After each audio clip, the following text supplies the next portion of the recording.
Hi all, Zaun and I are back with a new dream, and it nicely continues the dream series we have been discussing so far. So, Zaun, thanks for joining me again, and how have you been doing since the previous dialogue? Well, I'm doing all right. This dream stuck into my mind. I think I wrote a lot about it just on my own, just my own like interpretation, and just definitely feels like it does fit into that previous series that we've been doing. So, Yeah, but yeah, I'm curious what you have to say about it as well. yeah. Yeah, you did write quite a bit, and that will be kind of at the end of the video. We'll see that your interpretation is actually quite good, so I'm happy about that.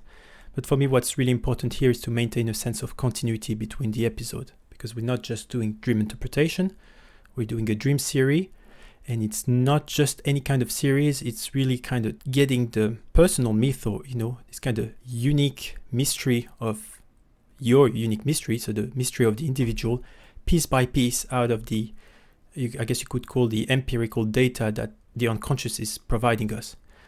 As far as I'm aware, you will never get the thing in one piece. Like I don't think that's possible. What you get is this kind of like, oh, here there's a bit more, here there's a bit more, here there's a bit more. And so you kind of walk that path step by step. So this is why I'm really interested in this dream series. This is how it feels, this is how it is, this is how it's discovered, at least in my experience. So it's very Hmm. useful to get into this dream. Right. As opposed to psychedelics, which kind of flood you with material, like the material that is it's like too much, right? Too much of the wisdom at once. Yeah, yeah, Or that's it's not even wisdom, it's like too much it just basically is like chaos, and like I think our unconscious is very somehow is smart enough to like temper our dreams so that we are able to manage them, you know. yeah. There's more than enough for every day. I mean, especially you. You have too much. You have a I bit think too many dreams. But I you're think right. sometimes, yes, I have too many, but sometimes I also feel like, you know, I still will, every now and then I'll still sleep and then not have a dream. So it just depends on what's going on in my waking life. If something is chaotic in my waking life, it produces more dreams, but Hmm. usually it's just sort of a steady, can be kind of a steady rate. Yeah, but yeah, this is a fair point. This is kind of a micro dose. If we keep the psychedelic thing, and this allows regulation. So you got a bit of mystery. You can work with it, regulate. If you were to have too much at the time, you just will be flooded and be incapacitated. Anyway, so we'll turn to that dream. I'm going to read the first part, and then we go to the context. So you titled this one the Meta Law. It reads, I had a dream where I remember there was a man. I think he was trying to help me with religious matters. I remember he was talking to Christ. He said that when Christ learned about a certain story, the one that came after the book of Acts, is when he started to realize that there needed to be another book after the Old Testament, because he could start to weave together the happenings of the current biblical occurrences to that former book. And that would be different enough for him to create a new law or something, or to begin participating in a more aware and meta way in the next story. So that's the meaty part of the dream. There's two more parts, one here and one here. I'm not going to touch that just yet. And for context, this is what you've provided. Recently, I've learned that the Book of Acts has some strangeness around it, Philip K. Dick level strangeness, and it made me wonder why that is. And I was at a store recently and a book about the Book of Acts was displayed prominently there. And then you say, apocryphal is the main word that comes to mind about the Book of Acts.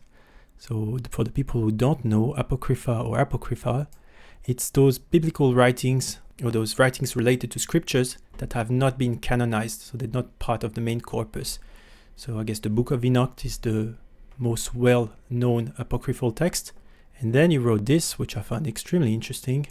I was struggling with belief, and in this dream not too long ago, this feminine voice told me that action matters most, and implied that my mental notions of what I believe or how much I believe something are irrelevant in the face of the action I choose to take. Well, this is very nice. I don't know if anybody needs an interpretation of this.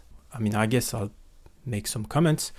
What the dream is saying here is that actions is more important than belief, which is obvious, but sometimes you have to make that point.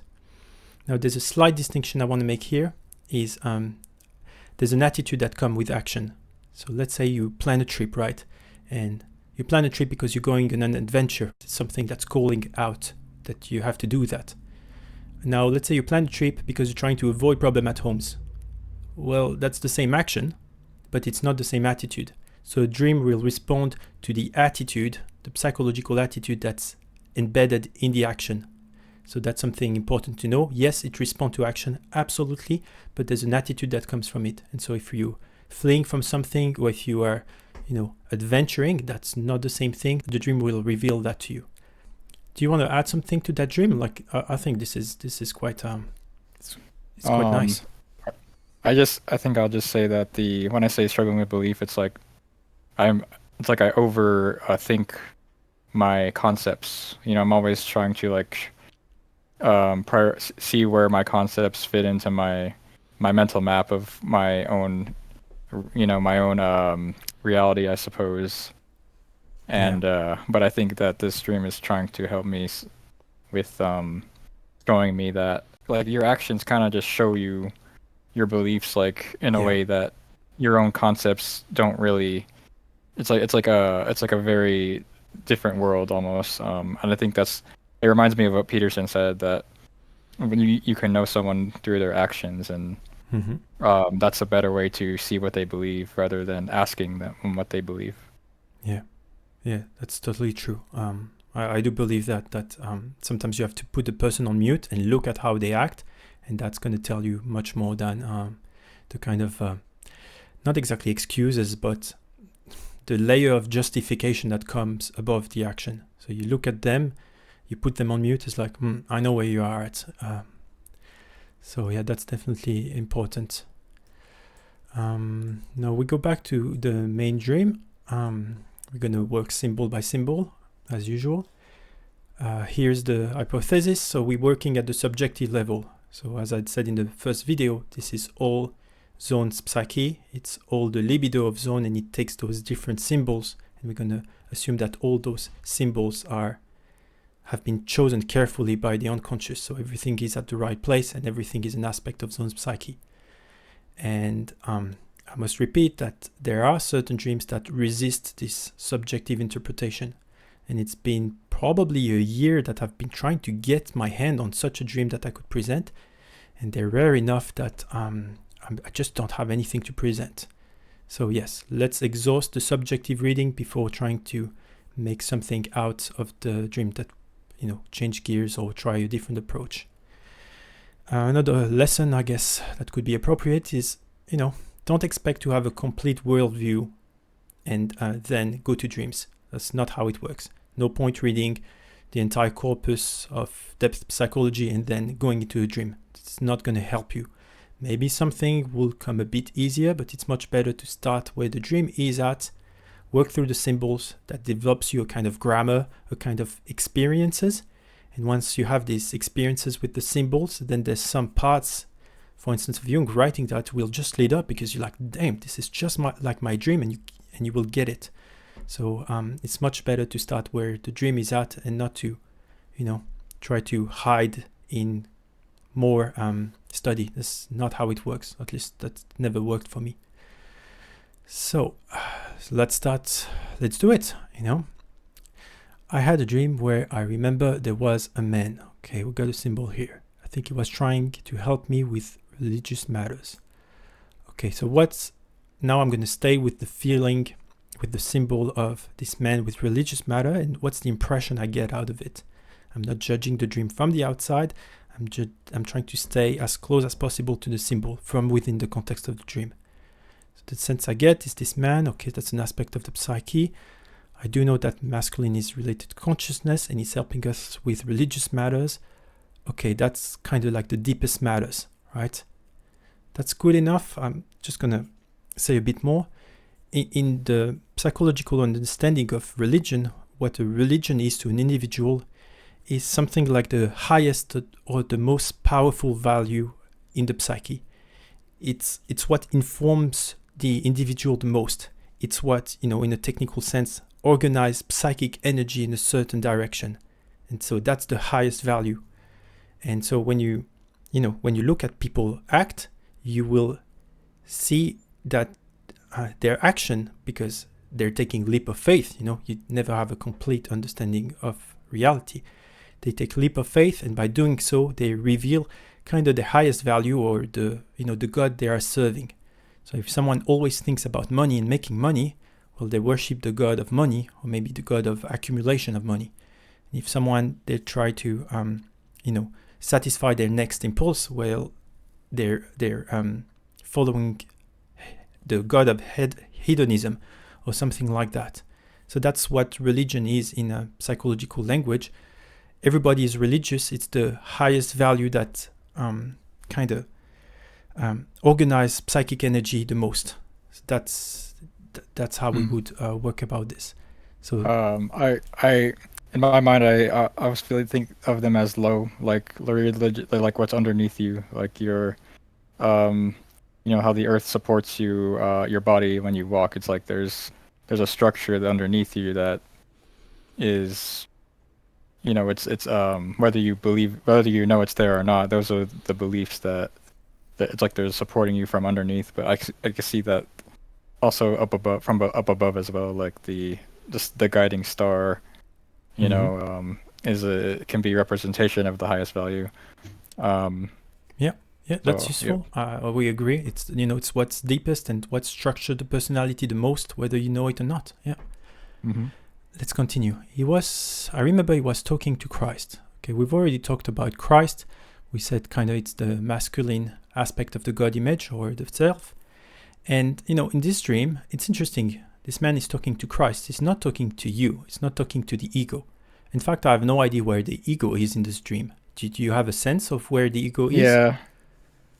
Can you detail this? I was in this dim room, kind of just like amber lit room, and the man was cast in shadow, but he had talked to Christ on his own. Like Christ wasn't there, but he had talked to him, I think, recently. It's like, and he was just relaying to me what Christ, what he had learned from talking to him, or what they had talked about.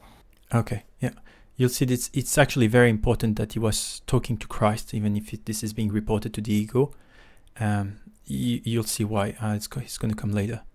So he said that when Christ learned about a certain story, the one that came after the book of Acts, here a symbol, is when he started to realize that there needed to be another book after the Old Testament, because he could start to weave together the happenings of the current biblical occurrences to that former book.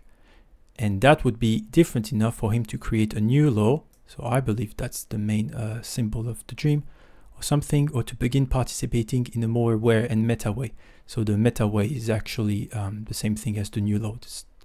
They go together. Okay, so for the book of Acts, you said this is an apocryphal text. Do you have anything else to add on what the book of Acts is from the perspective of the dream? Reminds me of the Talmud from the previous, sort of in the same territory. Yeah, you got it.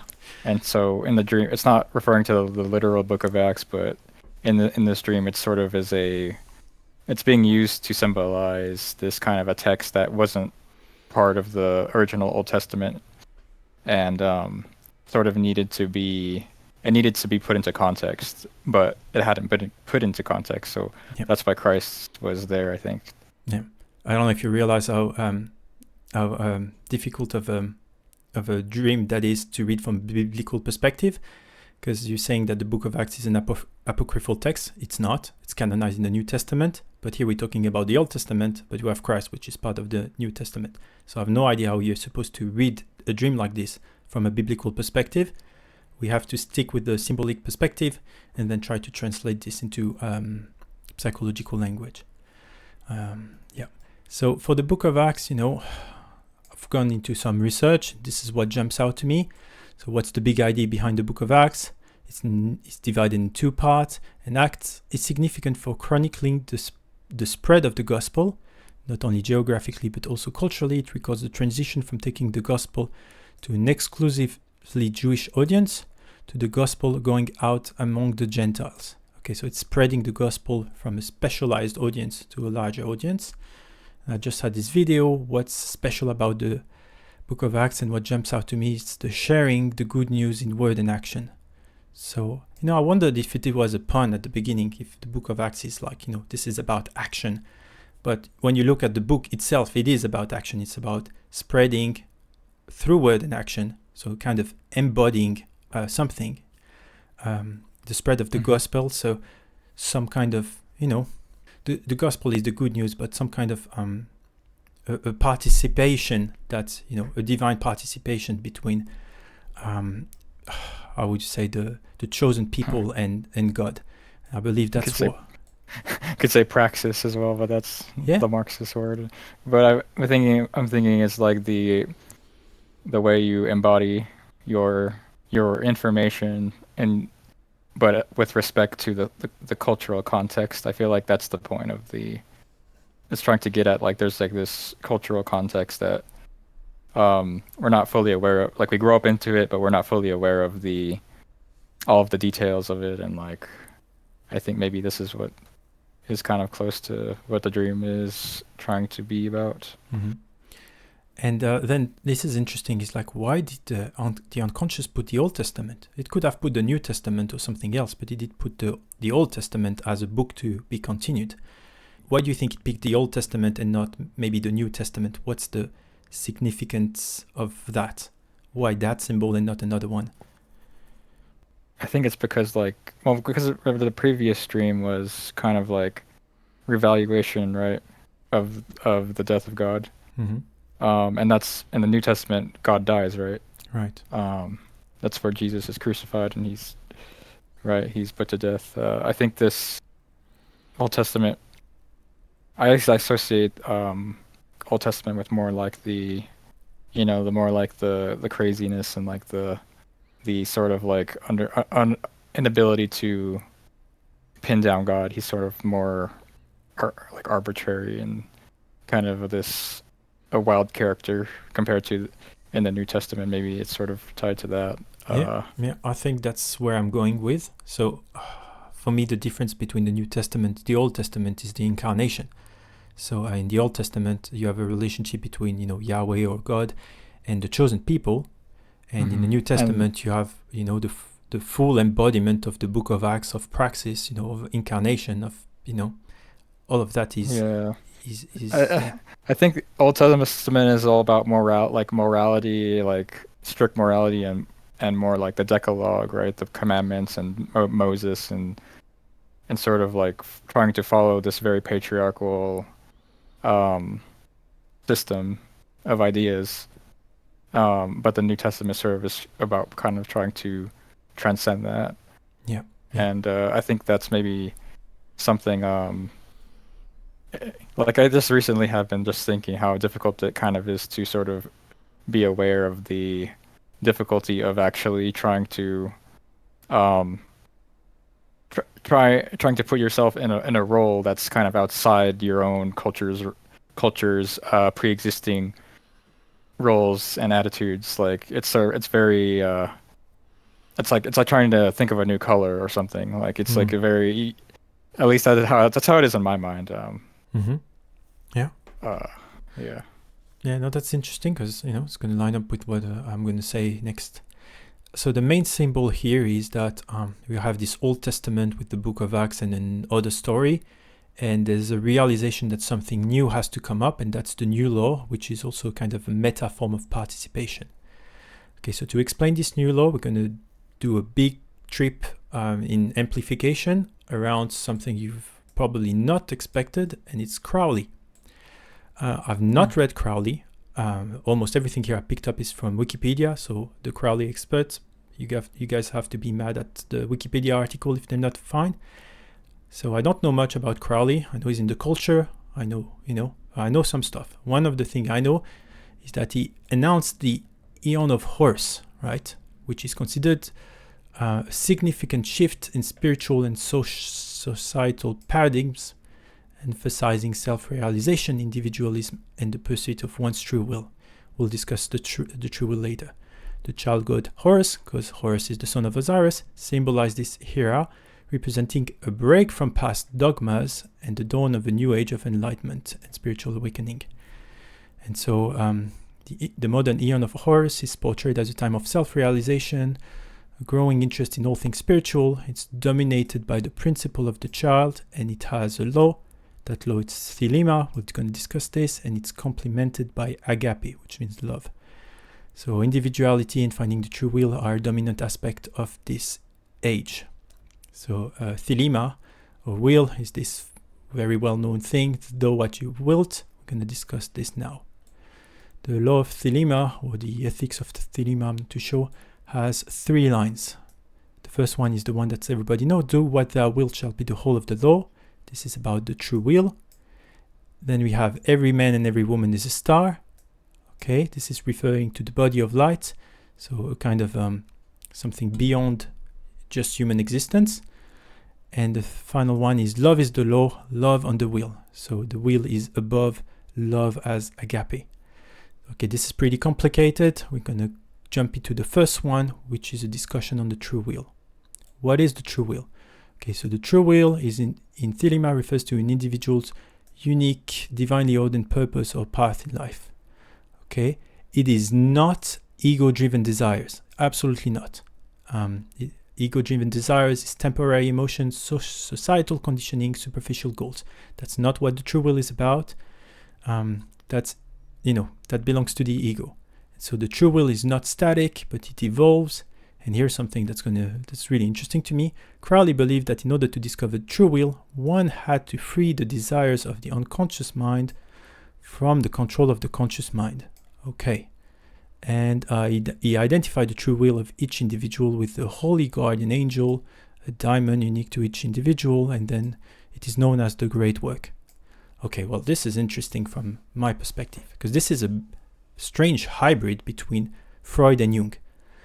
It's Freud because there's the freedom of the id, there's freeing the id from the superego. So the superego is this societal conditioning, dogmas, and the id is kind of this endless striding force that comes from nature. It can barely be tamed.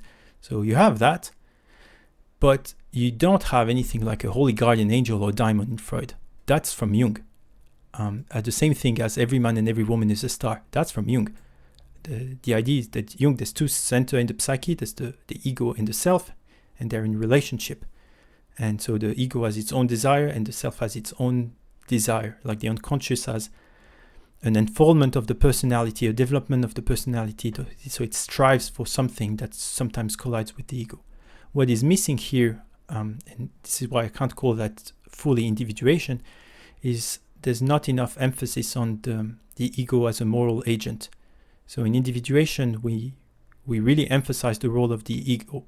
The role of the ego is to be an autonomous, morally responsible force so that it can participate with the liberation of the unconscious. So it can participate in the development in what the unconscious anticipate for the personality. So that would be the true will. The true will is this development that's coming from the unconscious, and the ego is morally responsible to participate with that. This is missing in Crowley. It looks like the ego is something kind of disposable or a limiting factor. This is not something I can agree with. So it's an interesting hybrid.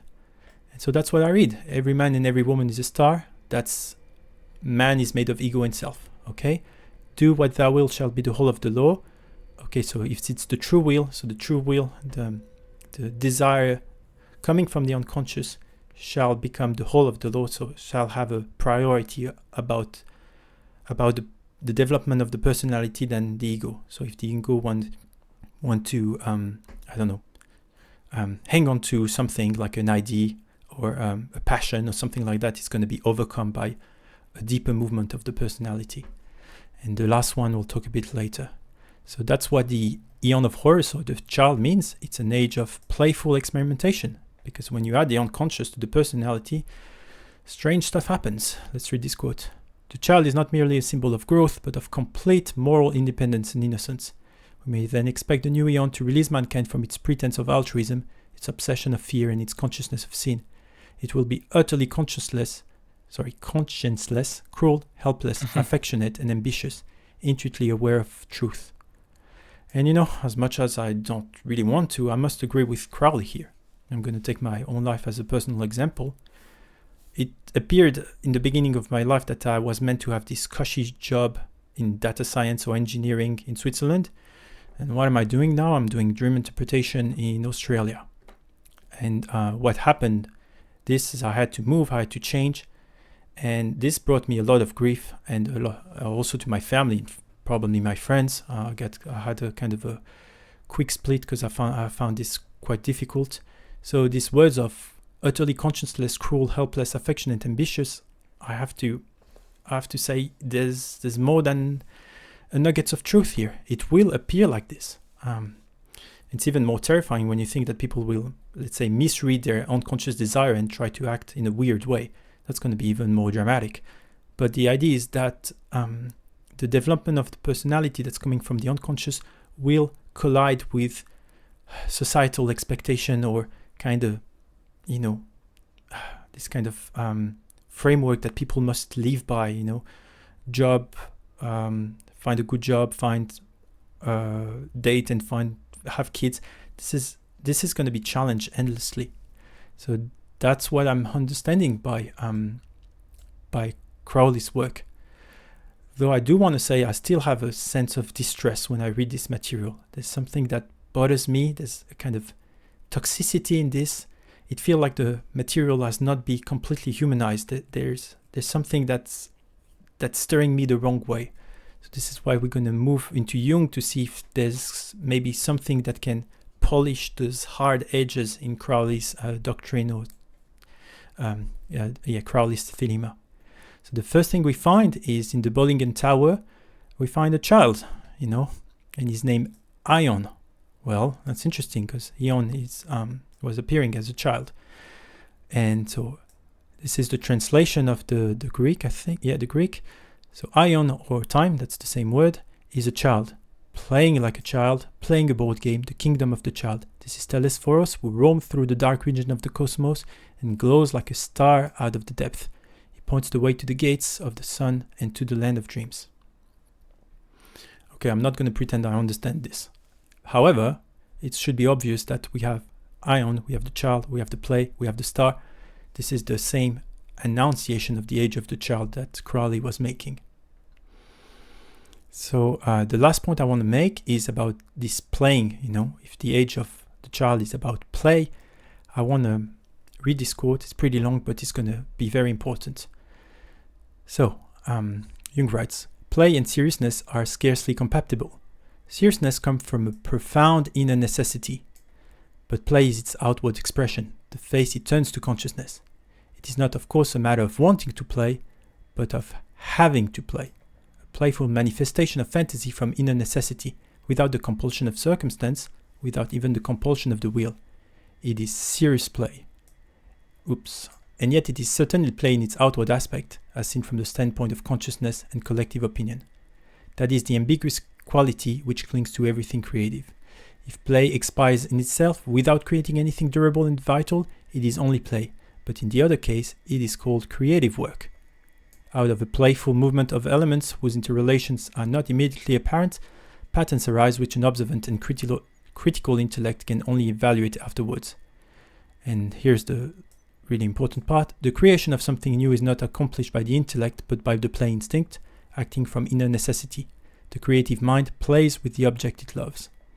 Okay, so now we can understand why the true will is above love in Crowley's word. Because the true will is this necessity, this having to play, coming from a profound inner necessity. It's serious play, and it's actually a calling for creative work. And the reason it's above love is because this kind of play already encompassates love. If you look at a child, how a child plays seriously, you'll see the amount of care that the child preserves when it's playing with pieces. I have a daughter, and she's really interested to see how the rabbits will behave in, where they go to school, where they go to the doctor, where they visit the neighbor raccoons. She's really engaged. She's really careful. She doesn't want to destroy the game. So love is already compensated in the seriousness of play and in the creative work, in the genuine creative work. So that's why it's above love. It's because it contains it. When you do it the right way, it's there. And so this quote will also clarify this. Therefore, never ask what a man does, but how he does it. he does it from love or in the spirit of love, then he serves a God. And whatever he may do is not ours to judge, for it is ennobled. And so if you serve the spirit of love, from this inner necessity, then the creative work might look a bit strange. This is the playful experimentation of the age of the child, but it's how it is. It's the true will is going to be above love as agape, love as convention, or all these kind of things. Okay, that was very long. I'm sorry, this is pure amplification, but it's going to be useful to come back to the dream. So, can we read the dream fully now? I think we can. We're talking about the deepest matters. So the man is saying that Christ is your holy guardian angel here. It's the star, it's the self. And the self is starting to realize that after the book of Acts, after that story, after something needs to come after the Old Testament. The biblical occurrences must be tied into a new book. That's a new law, it's a meta way, it's a new form of participation. And from what we know from Crowley, it's this creative work that comes from inner necessity. It is serious play. That's what the dream is about. It's calling for the praxis of that serious play that's gonna, if you bring the unconscious with you, it might collide with what's old, what's pre-established, or what's accepted as societal norms. Okay, that's a lot. Do you want to comment on this? If you just want to digest it, it's fine. I did not know about Crowley. So yeah, that's I'm not really too familiar. I'm not so. So the true will is like, oh, you said something from the unconscious, right? Yeah. Like that's divorced from the ego in a way. Yeah. See, the ego has a perspective and it wants something and it desires something, but the unconscious has its perspective and it wants something and it desires something. So the true will comes from the unconscious and it will usually collide with what the ego wants. That's what it's about. It's a desire coming from the unconscious. It's a development of the personality. Like, the unconscious is anticipating for you to have a big adventure and the ego is like, no way, I'm not doing this. Okay, so you have a collide between what the ego can accept from the unconscious. Okay, I'm not. See, I don't know if I have anything else to. That's all right. I know it's a lot. I'm just making sure that you're still in there. Now we'll go very quickly. So this second part of the dream, honestly, I'm not too interested. It's a bunch of temporary transformation. What is much more interesting is the final part. And the final part says that there was a woman you were competing with. Okay, you guys are running together. She takes one way, you take another way. Whatever. After this is done, you hug her. I'll put the hug here. You're not exactly sure who she was, but she gave you personal trainer vibes. She's caring, athletic-wise, friendly, physically active. And then there's a bit more. You wonder what mom would think about this person. She was being affectionate, but what are the social implications of the hugs? And then some other stuff that I don't find too relevant. Now, I'm not going to talk about this part because it's very positive. You have this anticipation of this new form of participation, and the ego doesn't fall into a pit. It doesn't get burned. It doesn't, fall into an earthquake. All kind of weird stuff could happen, right? You could lose touch with the ground. Nothing of that is shown. What you get is a personal trainer vibe, personal trainer, a woman. And so from that standpoint, I don't see a reason to go through the dream in a critical manner because this is all positive. There's no reason to kind of focus on like, oh, maybe this needs to be. So this is a very positive development because it means that the unconscious is ready to coach you in that way. This is why I don't think there's much to discuss, but it's important to bring it in the discussion. You want to add something about that personal trainer? I don't. Yeah, I think I pretty much when I was describing her, there was pretty encapsulating. So it's like a positive symbol, or I guess anima. Yeah. Usually the feminine is the one, the aspect of the personality that brings the ego into individuation. So this is consistent with the feminine principle. I guess like my mom could serve in my dreams as being more of like the symbol of like more of like cultural expectations Yep. and Hmm. the like basically parental authority. And Yeah. so maybe that's why I put the mom wasn't I wasn't sure what my mom would think because I'm sort of and there's like a tension there between Hmm. the person who's associated with like cultural um just like being someone who's a adjusted person of culture compared to someone who's trying to um pay attention to the unconscious and Yeah. what what I'm being trained for, I guess. Yeah. Yeah. This coaching is taking you into a new direction, and there's kind of reticence, like I'm not too sure I should leave this the maternal comfort, right? The what the known in that way as well. So Mm-hmm. there's a stepping into the unknown, and there's the dream is telling us that you have this kind of you're not exactly sure if you should do it. You've already expressed this before, so this is completely consistent with what you've said. However, this looked positive. She was being affectionate. I'm not seeing any reason to not take the adventure. Yeah. Okay, so we've done most of the dream interpretation, and I just want to go to the interpretation that you've put because this is very interesting. You'll see that you describe, I'll read it and then I'll comment on it. I believe the dream is trying to point out that in Christ's case, in the dream, where the book of Acts was a significant but strange text, it was through his actions that would change the book of Acts from a standalone text to a part of a new story. In a way, through his own body and law, he could not only assimilate the text into his own story, but cast a new light on it so that it would be no longer just a book of Acts, but a part of a New Testament. And my recognition of Christ's role here, or realization of his importance and connection to this book, is that he realized through his actions he had the potential and power to co-create a reality where this book would become a part of his body and would no longer remain as some apocryphal text that was part of the milieu. Well, this is exactly what I've said in my interpretation. There's a new form of participation, but coming from Christ. The mistake you're making here is you're attributing everything on Christ. So you're projecting the task on Christ. This is about you. This is about Christ as the self.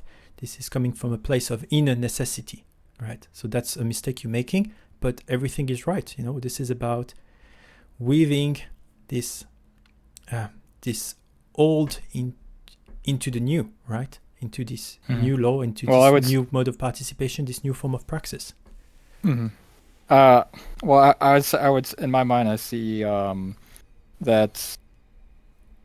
I guess maybe I'm not completely sure what you're meaning when you say did you say I'm attributing this to Christ? Is that what you were trying to say? Like, yeah, because everything here is about Christ, and it's fine. Mm-hmm. If you understand that this is a dream, and if you understand that Christ here is a symbol of this yourself, right, of the second center of the personality that's trying to come forward, that's trying to become more active into the experience of consciousness. So it's the unconscious, especially the center of it, the second center of it, the center of wholeness, who's trying to become more present in the experience of consciousness. Mm-hmm. Okay, so the mistake would be the attribution to the external, like Christ. Mm-hmm. And I don't really think I was referring to the external Christ. Okay, well, that's good. So it reads like this, so I wanted to correct this for the audience, but okay. if in your mind it's clear, all good. Well, it's strange because I guess in a way I don't understand the external Christ. Like, I feel like I'm trying to grapple with something. Mm-hmm. In the way Peterson does. Like, I don't, like, I kind of, it's like I have like a sort of a meme in my head of who he is, but I don't think I have the full archetype. Mm-hmm. I don't think, and so maybe this is, I feel like it's doing both at the same time. I'm like understanding my inner self is somehow helping me understand my outer self.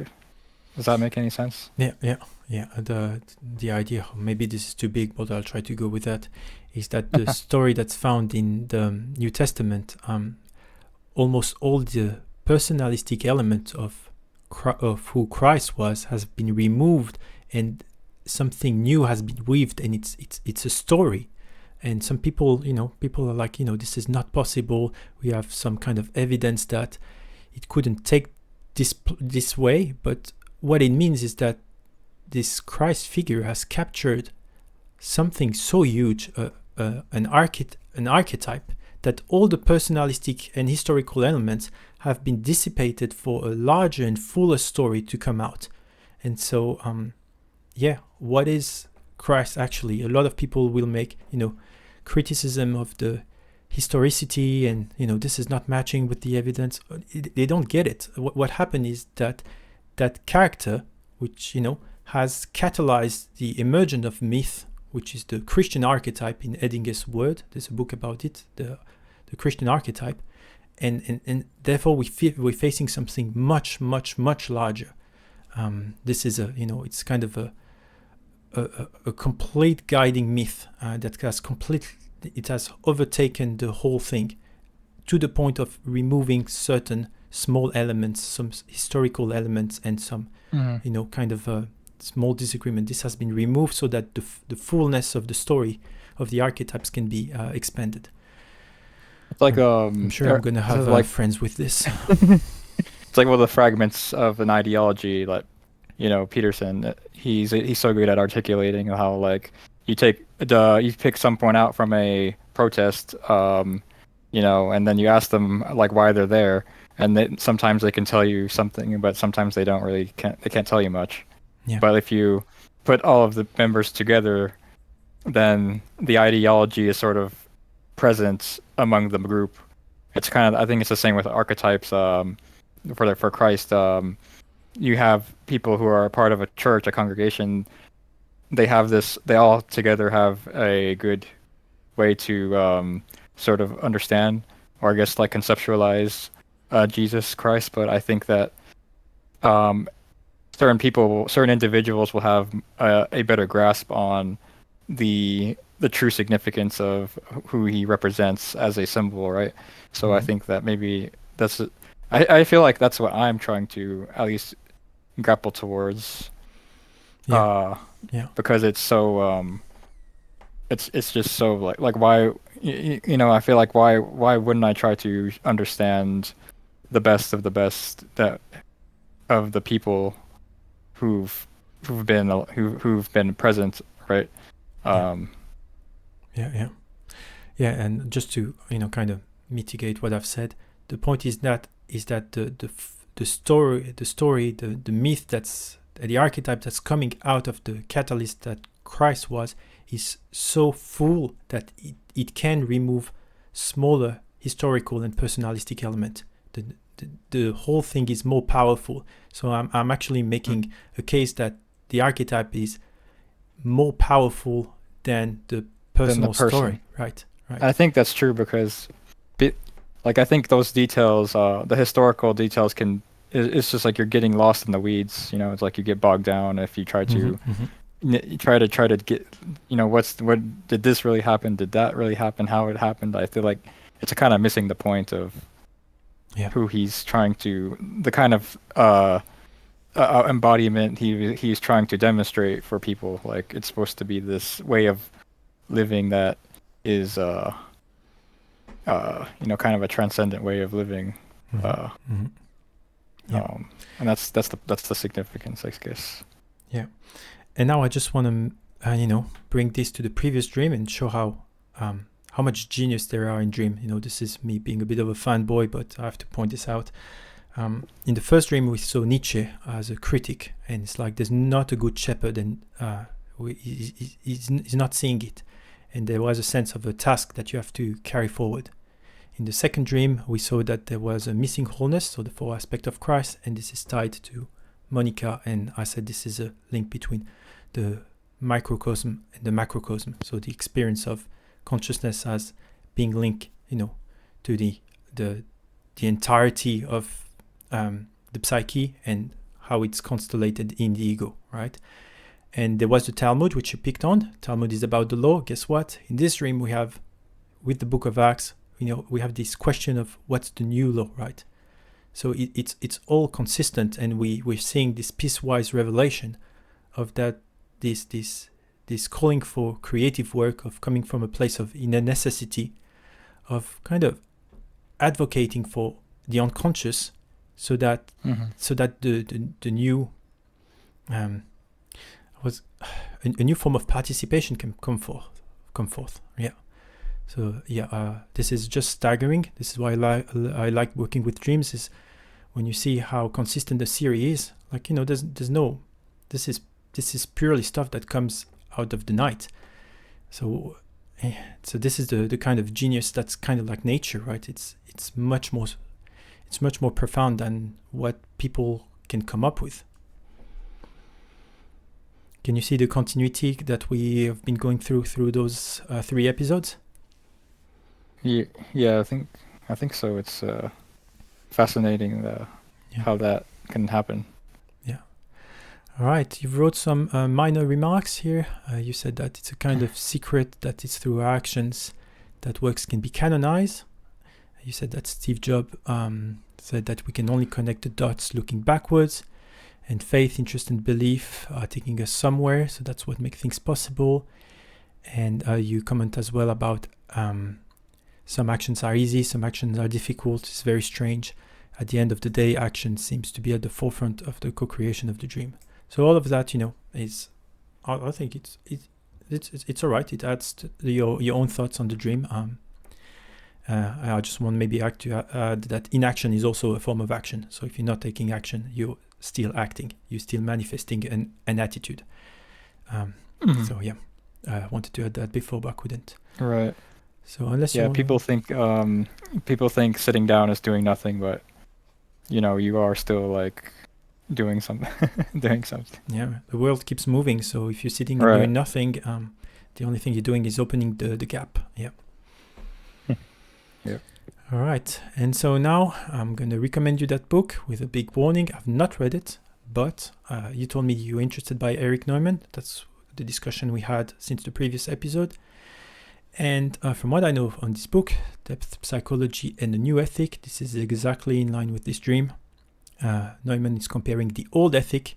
The old ethic is you can do what is good and you can't do what is bad, to the new ethic, which is when you take into account the unconscious, the desire of the unconscious, good and bad doesn't really work that way anymore.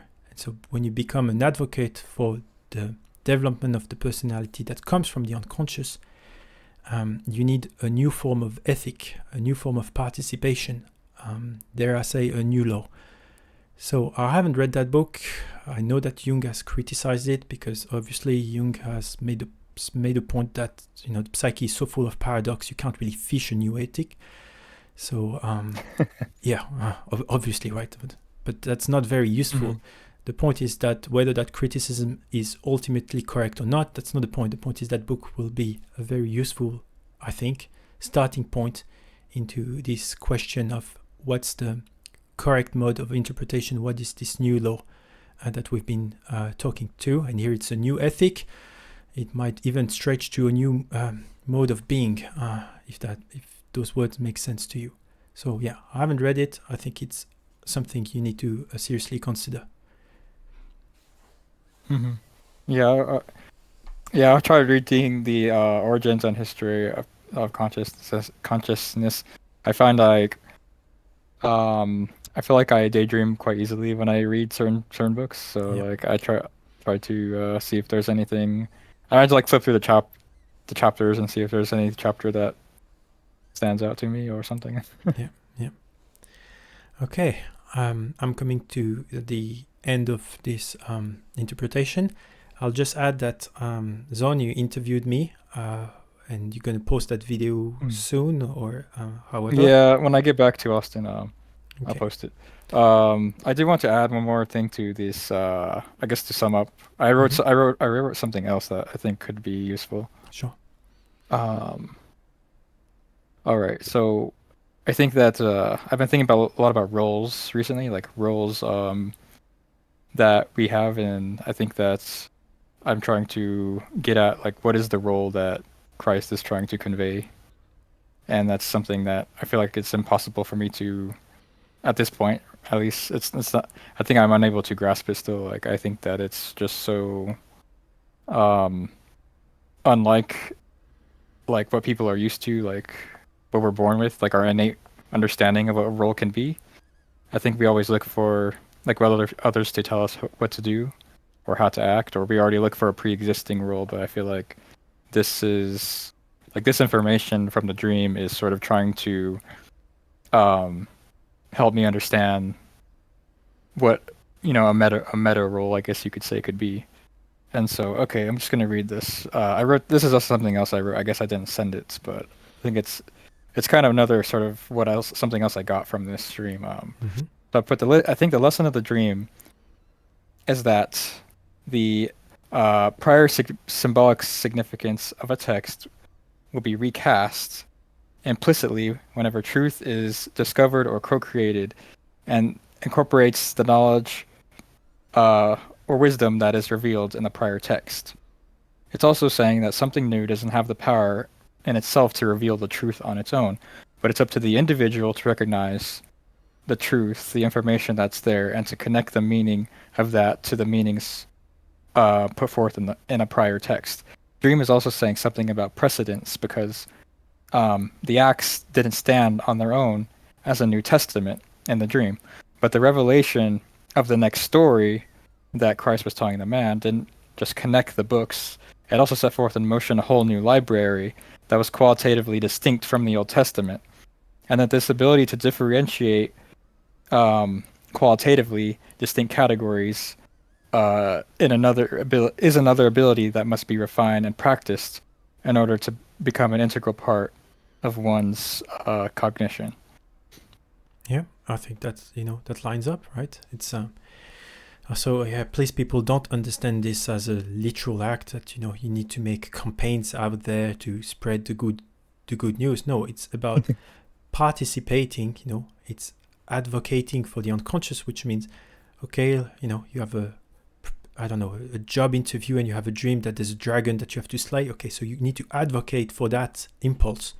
You need to face the fearful thing, likely the job interview, and the dream saying you can defeat it. Okay, so that's what it means. It doesn't mean making campaigns and even talking to people. It's very much a kind of it has to crystallize inside the individual and to be acted out through words and action. It's not exactly spreading to other people. No, this is an inner change in the individual.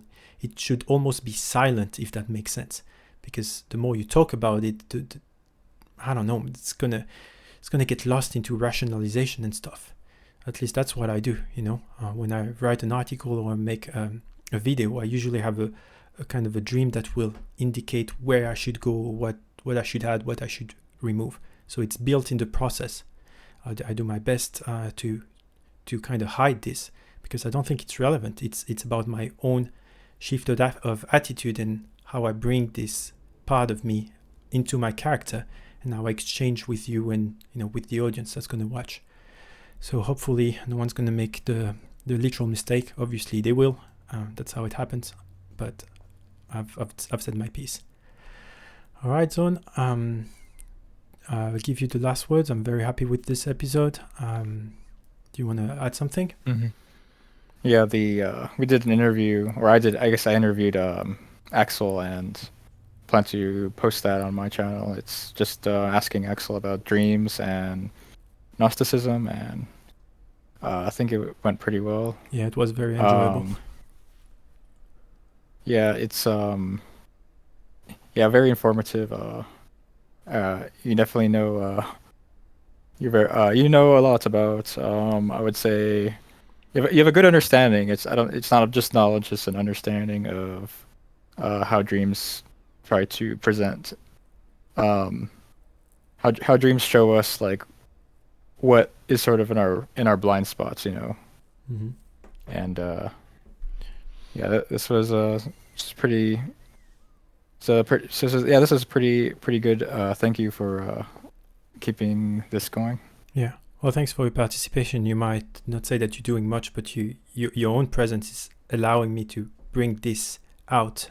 Otherwise, I don't know exactly what to talk. There's too much, Here it's giving me a kind of an an opportunity to elaborate, and the back and forth we have, I think, is very constructive, not for the both of us, but for many people at once. So yeah, grateful to you. And we'll do another one maybe later, and I will definitely post the interview in the description box as soon as it's available. Okay, see you.